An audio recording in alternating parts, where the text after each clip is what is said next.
In a world where AAA developers are playing it safe with proven formulas, remasters of big hits, and games based on already popular brands, you can sometimes forget the old adage, the customer doesn't know what they want until they see it.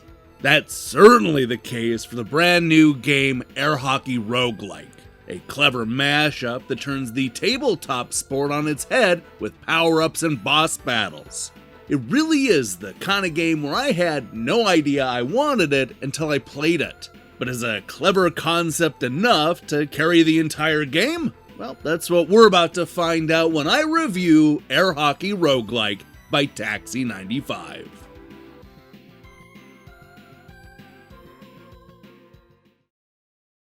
With a name like Air Hockey Roguelike, you know exactly what you're getting. It takes the classic arcade game and adds an adventure component, complete with stats to upgrade and special items to buy. The whole thing is wrapped in an old-school monochromatic aesthetic that makes it look like a long-lost Game Boy release. The game itself is pretty straightforward, with the player taking on a series of computer opponents in short rounds of air hockey.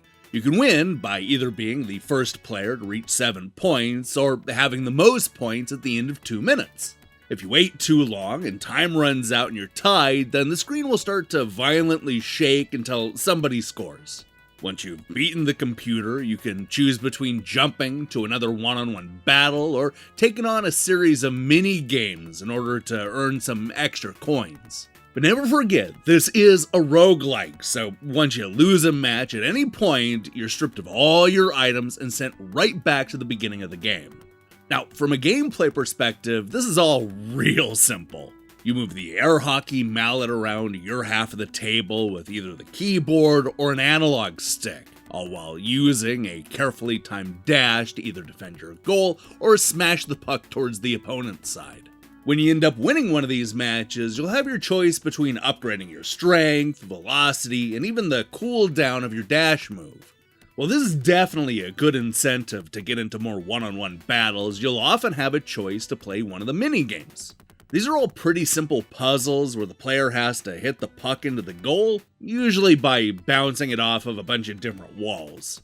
You start with a bunch of coins, but one disappears every time you hit the puck. Assuming you actually beat that stage, you'll take the extra coins you earned to the shop and buy one of several useful items. Some of these are passive, while others will need to be triggered by the player. I found it extremely helpful to buy the +1 item, which gives you 1 point before the match even begins. Other useful items include an extra life, a power-up that makes your mallet bigger, and one that temporarily increases the size of the opponent's goal. This is where the game really starts to break free of its air hockey roots and feel like something unique. As the progression goes, you'll either get into an air hockey match, play a minigame, or go shopping through 6 stages before coming face to face with one of several bosses. These are more challenging battles that let the computer use some sort of special move to gain the upper hand. For example, the first boss will turn the lights out on only your side of the table, making it impossible to know what's going on. A later stage will see you going up against an enemy that can split itself in 2. This really is Air Hockey Roguelike at its most creative. The truth is, it would have been nice to see more creative flourishes like that. The standard opponents are pretty boring and easy to beat. They all act exactly the same, which makes their moves predictable. Give the standard opponent some of these extra powers or expendable items, and you're suddenly playing a much more exciting round of air hockey.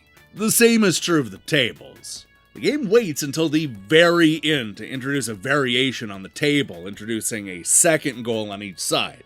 But really, all that does is make winning the match even easier. This is the kind of game where players actually expect things to be over the top, so it's really disappointing to see Air Hockey Roguelike feel so constrained. Unfortunately, this is just the start of the problems plaguing what is a genuinely good idea for a game. Sure, some of the issues are small, like how some of the game is in Spanish even if you've selected the English option, while some of the other problems are a lot more fundamental to the core experience. For example, it's extremely easy to cheat the computer by sidelining the puck on your side of the table until the time runs out. As long as you're ahead by at least 1 point, you're going to win every single time. This is cheating, and it feels like the kind of exploit that should have been resolved early in development. But no, you can win pretty much every matchup by just waiting out the clock. Another problem is that the game will lock up at some weird times. This first happened to me when I tried to restart the game after a crushing loss. It tells me to add a coin, but it wouldn't let me do anything. It didn't freeze per se, because clicking the shoulder button still showed the animations on screen, but I still had to stop the game through Steam in order to play it again. And I also had this happen to me after beating the game. At first it looks like you're going to be able to go through this extremely short game a second time, this time with all your items and upgrades. But then the game freezes up and you are, yet again, stuck. Lame. Now there are other problems, like how easy the computer opponents are and how the physics aren't quite up for the job, but look, those aren't deal breakers. In fact, outside of the constant glitching and exploits, I was having a lot of fun with Air Hockey Roguelike. This really is an excellent idea, and at only $3, you're all but guaranteed to get your money's worth, no matter how many times it freezes up on you. It is a good game, but this is one of those times when the concept is a lot better than the execution.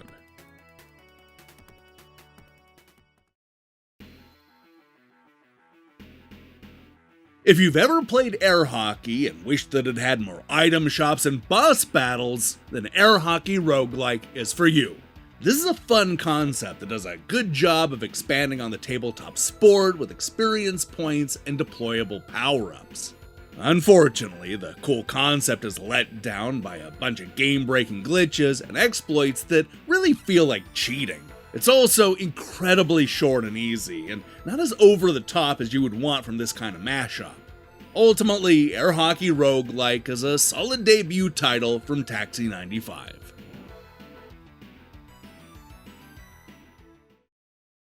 Hi, thanks for watching my review. If you liked what you saw here, then you should know that we post new reviews and features almost every day. In fact, we're going to be back this weekend to post a Ninja Gaiden Review Crew episode looking at all the games. I'm talking about the early NES games all the way up to that terrible Ninja Gaiden Z. You're definitely going to want to tune in for that. Now, here's the question I have for you. When was the last time that you played air hockey? I mean, it's still around, I see it from time to time, so the answer could literally be today. Or maybe it was 20 years ago. Let me know in the comments below. In other news, we're going to be back early next week with a PlayStation Plus Review Crew episode looking at Tekken 3. While you wait for that, I strongly recommend you click that subscribe button and support what we're doing here. Until then.